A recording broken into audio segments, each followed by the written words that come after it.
Is more windy weather on the way. I'm Chief Meteorologist T.G. Shuck, and it is, but not until Friday. We got a nice break today, even though it's cloudy and cold, and we'll do even better tomorrow. How about some sun and 40s for highs? More on that in your 7-day forecast coming up. You're watching ABC 36 on your side. News at 6. Good evening. We're glad you're here tonight. I'm Farron Foster. And I'm Paxton Boyd. Thanks for joining us. In our top story tonight at 6, a new partnership between the Bureau of Alcohol, Tobacco, Firearms and Explosives, or ATF, and Bluegrass Crime Stoppers is aiming to keep firearms out of the wrong hands. The partnership marks the first of its kind between the ATF and a Crime Stoppers organization. ABC 36's Anna Medina was at the meeting and explains the efforts of this partnership, including some incentives for those who help with tips. Anna. Those with Bluegrass Crime Stoppers say the thought of a partnership came after a Facebook post talking about the amount of firearms that had been stolen from vehicles. The idea sparking conversation between different agencies on being proactive. The purpose to remove illegal guns and stolen firearms off the street so they don't land in the hands of someone who could potentially do harm.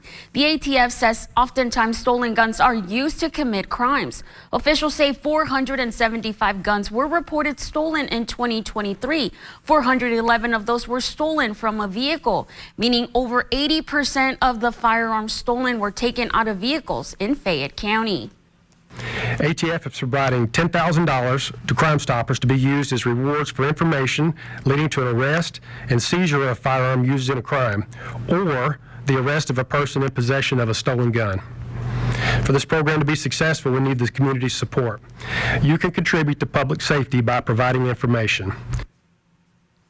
And coming up at 11 tonight, Bluegrass Crime Stoppers breaks down how anonymous tippers can benefit.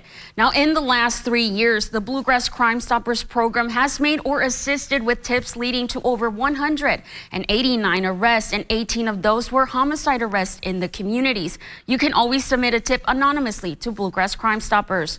For now, Anna Medina, ABC 36 on your side. Well, across the state, crews are still out cleaning up debris from yesterday's strong, damaging winds. Yeah, the state's transportation cabinet says crews were deployed to Breathitt, Estill, and other counties. Now, the wind and rain yesterday knocking down tree branches across the area and also knocking out power for people in eastern and southern Kentucky. Right now, the state power outage map shows less than 100 still without power. Meanwhile, the state says crews were out overnight pre-treating roads and as the temperatures drop with the dusting of snow. City officials in Lexington say with more winter weather on the way, crews will also be pre-treating roads on Sunday. The city says there's also plenty of salt on hand at the salt barns to help keep streets safe. We are in really good shape. We're maxed out on liquid additive, and we've only used like a couple 100 tons of salt spot treating already this year. We have a contract in place to replace it, so we feel pretty comfortable about that. We have over 8,000 tons on hand. A typical 2-inch event will use anywhere from 1,200 to 1,500 tons. Now, there are at least 2 salt barns in Lexington. One is next to the city's West Hickman wastewater treatment plant. The other is off of Old Frankfort Pike. And let's check on now that forecast with Chief Meteorologist T.G. Shuck. T.G., you know, you kept saying there's good news and bad news. Can we get the good news, or at least end on good news, or what's going on with this weather, Start with man? the good news. First off, yeah, it was cloudy, cold today, but minimal problems this morning. I had a few here and there. A little bit of light snow on the ground down in southern Kentucky and really through much of the area. This video from Johnny Nicholson earlier. Clouds, of course, hanging around to go along with the cooler temperatures, but at least our satellite and radar regionally, not much going on, and we need the break. Now, this wave of low pressure, very weak moving through Iowa. That's going to head to the western Great Lakes, but actually will play a part in helping hold our temperatures in check a bit as we go through the evening and the overnight. Downtown Somerset Public Square, quiet, cold. That's been the case all day long. We're at 37. Winds are backing down, but I think they'll be up a bit. Maybe 10 to 15 at times through the evening and the overnight. We're in the mid-30s, got a couple of upper 30s down south. Notice our gusts still hanging around that 20, 25 mile per hour range as we get a little deeper into the evening. Those will back down. 30s here, but look to the southwest. You see the mid 40s, and they were in the upper 40s to around 50 for highs today. Believe it or not, that's where we're going to be tomorrow. So that's something to look forward to. Now, out the door this evening, of course, you'll need the heavier coat as it is still a bit on the breezy side to go along with the chilly temperatures. But one thing to note here, notice how we don't move very much at all with our temperatures. I think we'll drop down probably closer to the freezing mark, maybe middle of the night. But the combination of the clouds and that southwest wind at about 10 to 15, thanks to that low off to our northwest, that's going to level out our temperatures and maybe bump them up a couple of degrees out the door tomorrow morning, right around freezing or a little bit above. But a great looking Thursday. We're talking some sunshine and highs in the upper 40s. So there you go, ending on some good news, but that'll about be it because we're headed back the other direction with active weather to end the week and into the weekend. More on that coming up. Developing news now, Governor Andy Beshear declaring a state of emergency for a city in Letcher County after a water shortage. Now, the executive order is for the city of Fleming Neon. Governor Beshear says there are low water levels in the city's freshwater well.